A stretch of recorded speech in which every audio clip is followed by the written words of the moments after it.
已經同你喺埋一齊啦，咁應該要接受啦。但係佢被包養佢嗰個啊，係個老豆嚟噶。咁點解你會可以就喺埋一齊嘅？其實你係由始至終都知道係咁樣嘅，係咪？我唔知噶開頭，崔小姐。咁你唔知點解會咁樣嘅？其實好奇怪啊！你連上嚟嘅時候就會，因為點講？我同我女朋友啊，我哋係讀書同學嚟噶，大學同學嚟噶。我讀書嗰時咧已經好中意佢噶啦，都追緊佢，但係佢一直咧就冇岌頭，直到我哋畢業咗之後，我哋先喺埋先正式喺一齊嘅。然之後，因為我阿爸開公司噶嘛，屋企生意都還好，所以我畢業之後咧就喺阿爸公司度做嘢。咁咁你真係有錢仔嚟嘅喎，其實都還好啦。你話都算啦，其實都算啊。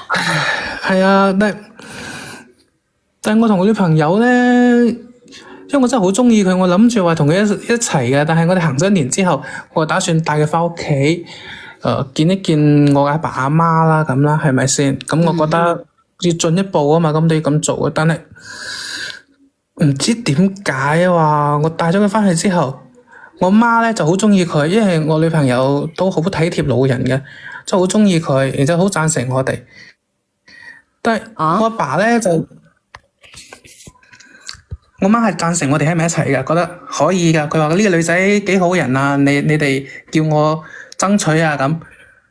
咁我冇開心啊，但係唔知點解我阿爸嗰陣時咧就好直接咁話反對我哋喺埋一齊，仲話嗰個女人配唔起我，話佢一眼睇出呢個人就係一個貪慕虛榮嘅，係一個拜金嘅女，唔值得同我一齊，要我同佢分開。咁當時我企到正啊！我話你都唔識我女朋友，你點可以咁話佢噶？係咪先？我哋行咗一年啦，我唔知我女朋友咩人咩？你憑咩咁講我女朋友啊？雖然係我阿爸啫，我咪同佢爭論咗幾句咯。但係我阿爸就企硬啊，次次都同我講呢件事，收尾我仲同佢嘈咗好幾次啊！收尾我為咗話費事啦，畢竟嗰個係我阿爸係嘛，我咪搬出嚟同我女朋友住咯。所以我哋又因為我阿爸唔同意啊嘛，所以我哋又一直咁拍拖，又冇話搞啲其他咩嘢啦。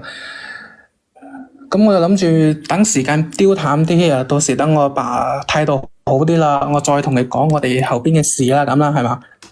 但係有時有啲嘢咧，真係整定噶，因為有啲嘢就算你點避嘅好啊，都避唔開噶。就上個月到啦，上月。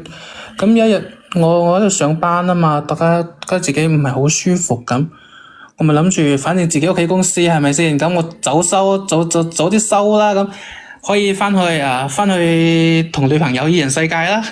因為我哋已經好耐冇，因為成日返工冇好浪漫咁兩人一齊啦嘛，我咪數翻去咯。點知我一翻去啊，我打開個門啊，你知唔知我見到啲咩？一個點樣嘅畫面啊？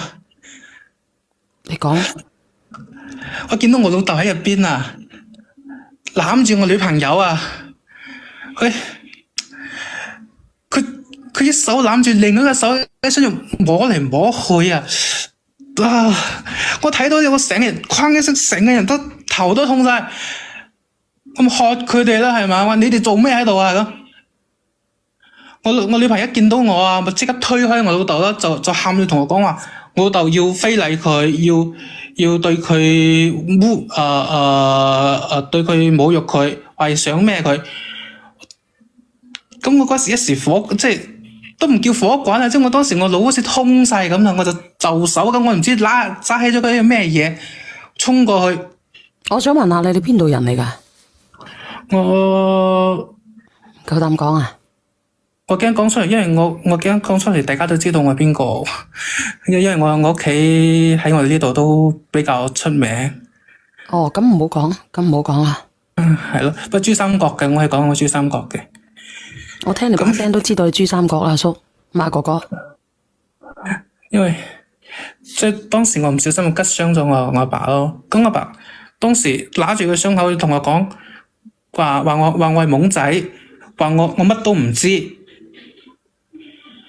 佢話嗰個女人啊係佢之前包噶，係玩到厭咗唔要噶。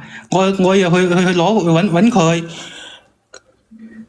咁當時我聽到呢啲説話，我成個人啊我都唔知點啦，我頭亂晒。我問我女朋友話：個爸講係咪真啊？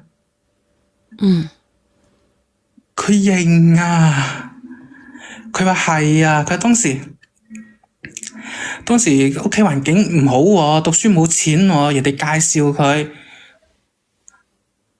話識個叔父啊，俾錢佢讀書，平時陪一陪佢咁。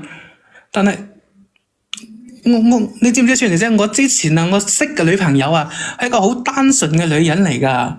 我諗唔到佢竟然俾人包啊！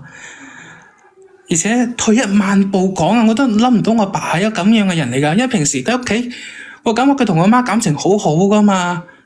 佢咁做點對得住我媽啊？佢點樣對得住我啊？當我女朋友嚟噶，出面咁多女人啊，搞邊個唔好啊？係都要搞我女朋友。你講，你唔使咁緊張啊，你唔使咁緊張，冇人知道你係邊個嚟嘅。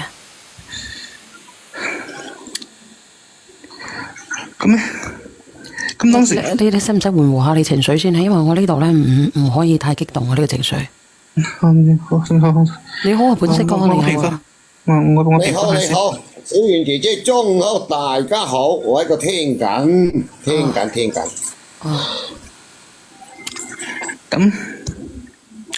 咁我咪吉傷咗佢嘅，吉傷咗我老豆嘅。你講下呢個朋友仔，你講嘢啊？你講乜嘢？喂，你好啊，倒數第一咪，你係邊個啊？